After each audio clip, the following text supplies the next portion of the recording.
A legal battle ends as a new era for Norman's Friendly Market begins. The numbers are in for Gaylord's food drive and the office of an LGBTQ advocacy group targeted.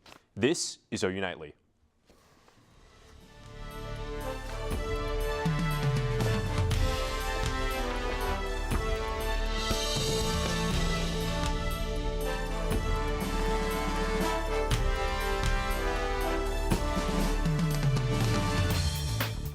Good evening. After a 2-year legal battle concluding in the Oklahoma Supreme Court, Norman's Friendly Market reopened for business on Friday night at a new location.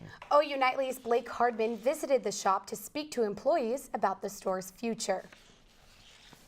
An alternative lifestyle store and glass pipe shop.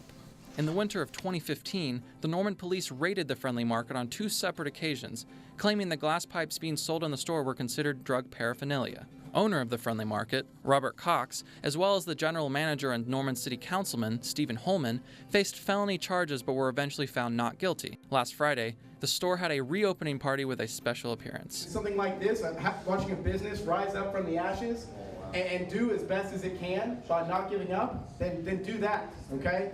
But no matter what, you want to just fight. Fight for what you believe in. If it's family, if it's love, those are great things. Stephen Holman, who is the Norman City Councilman for Ward 7, could hardly believe that his store has finally reopened. The first raid happened at the store on December 1st, 2015, and so, knowing that 2 years ago now we were just about to embark on this whole journey, it's really hard to even think about. While all the glass pipes originally seized by the Norman police have been returned, it is still unclear how the district attorney and the Norman PD will respond to the Friendly Market's resurgence. We've tried to make it very clear to the Norman Police Department and the district attorney's office, this store is not going to sell illegal substances. This store is not going to promote illegal activity. The store is not going to sell any of these smoking devices to anybody under 18 that doesn't have their ID with them. And this store is not about promoting the bad element that they're concerned about. Although the Friendly Market is back open for business, uncertainty surrounds the store as it is unclear how the Norman police will react as pipe shops re-emerge in Norman. Blake Hardman, OU Nightly. In addition to the Friendly Market, Ziggy's is yet another pipe shop that has recently opened in Norman. The Gaylord Food Drive, put on by the college's ambassadors, benefiting the OU Food Pantry, ended this past week. After a month of collecting donations, the total is in. Altogether, 698 units were collected, including 186 packs of pasta, 335 cans of food, 93 hygiene products, and more. While numbers are important, Erica Averd, chair of the Gaylord Ambassadors, said it is not all about food. We didn't really set a standard goal, like a number. We just wanted to make a difference and do the best that we could, because a lot of people don't want to talk about food insecurity on our campus because it's kind of a taboo subject. People don't want to talk about the fact that their classmates are hungry. It's a little overcast today, but the weather feels just right with that 60 degrees. So, Carolyn, is that going to hold up this week? Yes, it's going to stay in kind of in the 60s. It's definitely been gloomy all day. Currently, we're sitting at 62 in Norman, pretty consistent throughout the state. Now, we do have that heavy cloud cover. It's going to kind of act as a blanket and insulate us overnight. It's going to keep us warmer than we have been seeing. We're only going to cool down to about 56 tonight at midnight. Now, this is when we're going to see a small chance for drizzle start. This chance for drizzle is going to continue throughout Tuesday morning up until about 10 a.m. Now, coming up in your forecast, we have a whole lot of drizzle and another cold front. I'll let you know when we're going to finally see the sun. Thanks, Caroline. No arrests have been made in last night's deadly shooting in southwest Oklahoma City. Police say the shooting left 2 people dead and 1 person injured outside an OKC home. 15-year-old Erica Bradbury and 26-year-old Giovanni Portugal were killed, and 22-year-old Hasiel Castro was injured, but is expected to survive after undergoing surgery. Police say they are now searching for a black Dodge pickup that was spotted leaving the scene. And Harlee Toothman joins us in the news center with the latest allegations against Roy Moore. Harlee. Senate Majority Leader Mitch McConnell says Roy Moore should step aside following the allegations against him. Today, a 5th woman detailed allegations of Moore sexually assaulting her when she was a teenager. Last week, the Washington Post published a report based on interviews with over 30 people saying Moore pursued relationships with teenage women while in his 30s. You believe these allegations to be true? I believe the women, yes. After McConnell's statement, Moore fired back on Twitter, stating it's McConnell who should bow out of politics. Moore has denied all allegations against him, and McConnell said today the party is looking to see if a write-in option could be successful. 12 more members from Penn State's Beta Theta Pi fraternity have been charged in the death of Pledge Timothy Piazza, after the DA says the FBI managed to recover video deleted by a fraternity member. Video shows the sophomore consuming 18 drinks in an hour and 22 minutes, falling down a flight of stairs, ultimately resulting in his death. A total of 26 fraternity members are charged with various offenses surrounding Piazza's death. The powerful Sunday earthquake that rocked the Iran-Iraq border killed at least 452 people, while thousands were injured. The magnitude 7.3 earthquake was centered 19 miles outside the eastern Iraq city of Halabja, and is considered the deadliest quake of the year. The only hospital in the town was heavily damaged, along with 500 villages in the region. And Joe, Iran and Iraq's government initiated rescue operations and has declared 3 days of mourning. Thank you, Harlee. And still ahead on OU Nightly, in 2017, Walmart sure is living up to its slogan, they're saving money and living better. Plus, the future of OU basketball.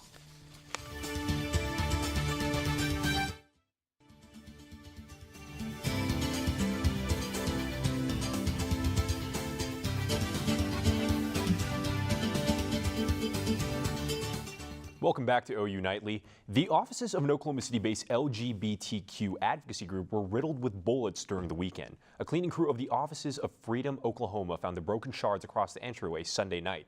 No one was injured, and police are still determining who was responsible for the shooting. Freedom Oklahoma's executive director, Troy Stevenson, says this is only the latest in a string of attacks on the LGBTQ organizations around the nation. And just as our colleagues have done, we will continue to clean up and continue to march forward. And Amazon just got a precious new TV series. Abby Green joins us now in Money Matters with more. Abby. Lord of the Rings is back. Amazon Studios is partnering with several companies to produce a new Lord of the Rings TV series. The series will be a prequel to the book Fellowship of the Ring and will be based on different storylines. Amazon paid around $250 million for the rights. The financial terms and series release times were not disclosed.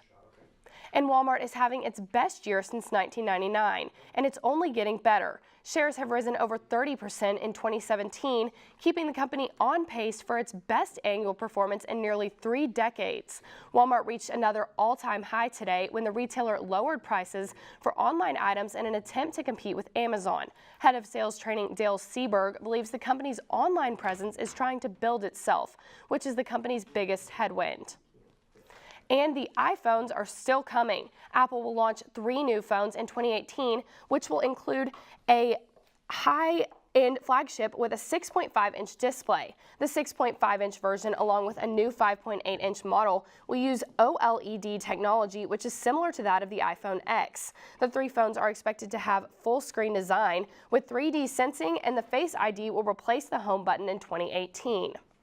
Well, I don't know about y'all, but the iPhone X has already got some high-tech features. I'm looking forward to seeing these new ones. So I can only imagine what that one is like. Well, I just it's got the new months, iPhone, though. so yeah, what can they really do in that time frame? We will see. We'll see. He's a Samsung guy, so it's okay. Whatever. Gotcha. Thank you so much, Thanks, Abby. And Tulsa police are investigating the deaths of 2 inmates at a Tulsa halfway house in 3 days. 47-year-old David Walden and 54-year-old Richard Eubanks died this weekend, and the reasons are unknown. ODC officials are trying to determine if the deaths are linked. Officials say more information will be released following autopsies. After OU's football field was finished, questions began about the aging Lloyd Noble Center. Kyle Payne shows us what the future might hold for OU hoops. This is University North Park. Well, currently it's a field, but Norman plans on this area becoming home to a state-of-the-art arena. The motion was put into place with the help of Scott Martin, the president of the Norman Chamber of Commerce, who talked me through the plan and what could be in store for residents of Norman. And what I've seen of the master plan, you have the arena, you have restaurants, not too much other retail in the area. You also have a large housing component that would be there.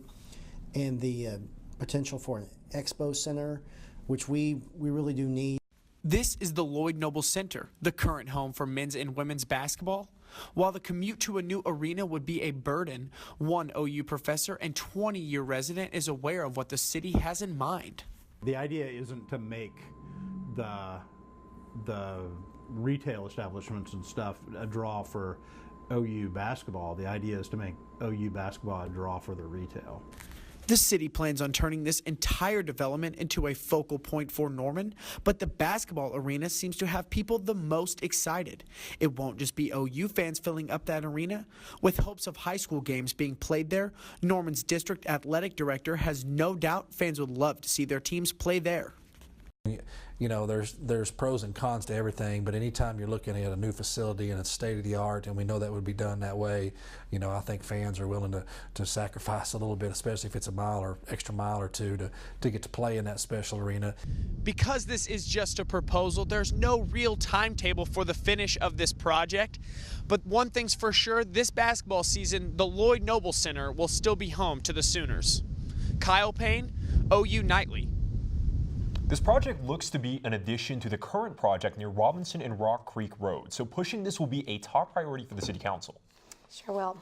And still ahead on OU Nightly, Mayfield and companies beat down on the Horned Frogs, giving Sooner fans a reason to leave early. Plus, Carolyn Brown is standing by with weather. Caroline, what's in store for our week? Yes, it's been a very gloomy day, and we do have rain chances tonight. Coming up, I'll let you know how much you can expect to see. Hello and welcome back to OU Nightly. We're taking a live look outside the North Oval here on University of Oklahoma's campus. It's been very cloudy throughout the day. You can see that heavy cloud cover still happening right now. Our temperature is currently 62 with a dew point of 52, so it's going to feel very humid out there. Now this thick cloud cover is going to help keep us warm overnight. We're only going to dip into the mid-50s throughout most of the state, and we're going to have the strong southerly wind also helping us stay warm.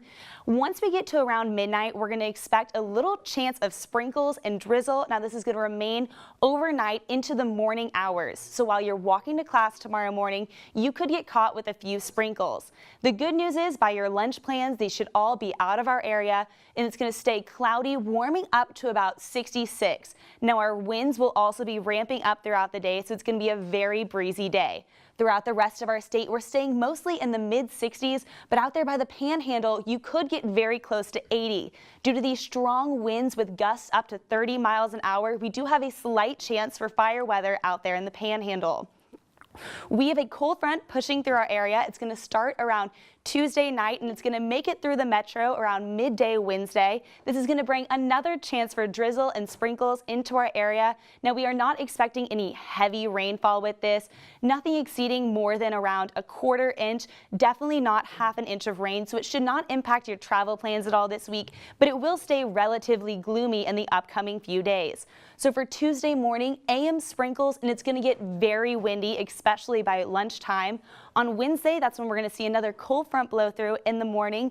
It's not going to affect our temperatures too much, but we will be seeing a slightly cooler low on Wednesday night of about 51. On Friday, we could warm up to 80, and we will see another cold front blow through our area, which is going to give us a nice cool weekend, and that's when we're finally going to see that chance for sunshine finally creep back into our area. You know, at least we have some consistency with the cloudy 60-degree weather. I do kind of like that. I do like that, but the one thing is, it's a great weather. 60 degrees is perfect. It's just right, but it's just so cloudy. It's so gloomy on campus. It's hard to walk around. It feels so down. It's hard to wake up in the morning. I just want to sleep in. It's definitely gloomy. It's kind of cuddle weather. Oh, okay, that's a good way to put it. All right, Perfect thank you before so much, Caroline.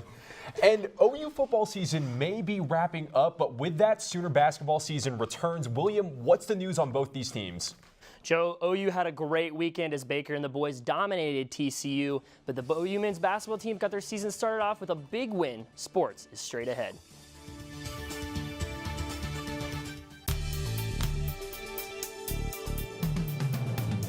In a week full of chaos in college football, the Sooners made their playoff statement against TCU on Saturday.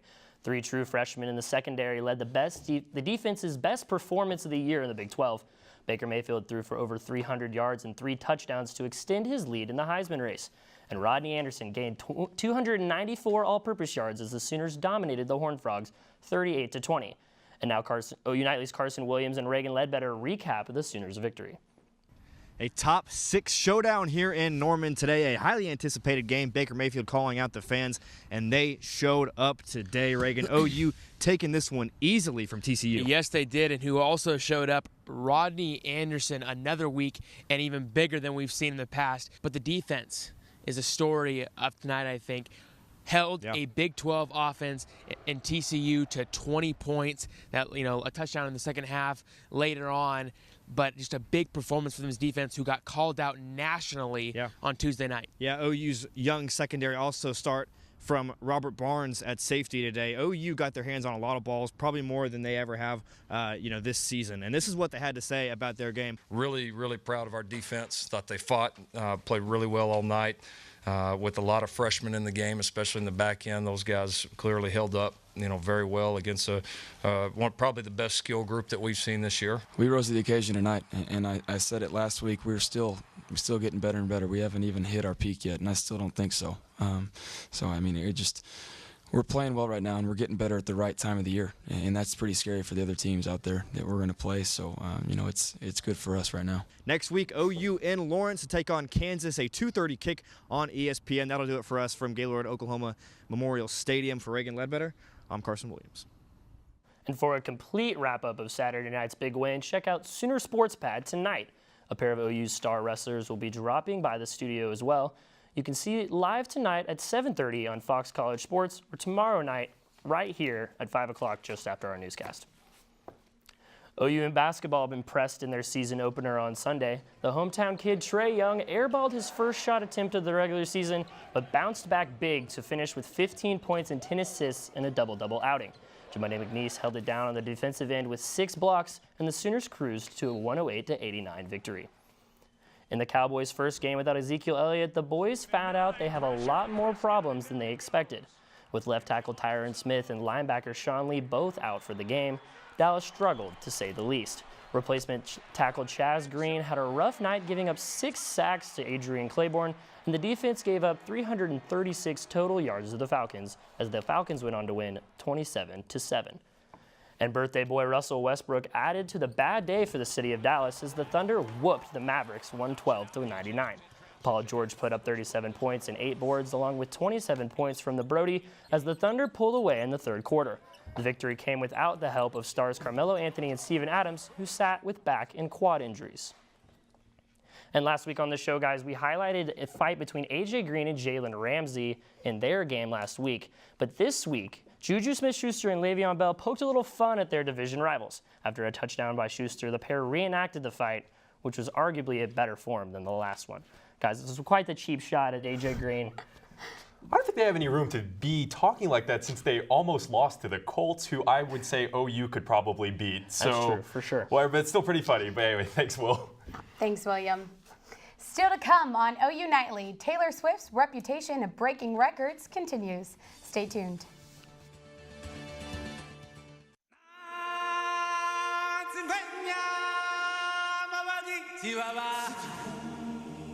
Hakuna Matata, what a wonderful phrase. Hakuna Matata. Taitum Wilson at the OU Nightly Update Desk. Today, the maker of tasers said that in the last 24 years, at least 15 people have caught fire and 5 have died after being tased near flammable objects. These comments come in the wake of last week when a man in Oklahoma was stunned and later burned beyond recognition after going inside his gasoline-soaked van. And the Tulsa Zoo says a lion that has been at the zoo since 2004 has died. The lion had chronic end-stage renal disease and was nearly 19 years old. That's it from the Update Desk. Back to you in the studio. Thanks, Taitum. Her album's only been out for 3 days, and Swifties just can't get enough of it. According to data from Nielsen Music, published by Billboard, Taylor Swift's new album, Reputation, sold more than 700,000 copies in its first day. According to Variety, that puts Swift on track to sell more than 1 million records in the album's first week. Well, I love her new album, not quite as much as I like her old stuff. But anyway, thanks for watching OU Nightly, brought to you by Gaylord College at the University of Oklahoma. We'll see you back here tomorrow night live at 4:30. Have a great evening. Good night.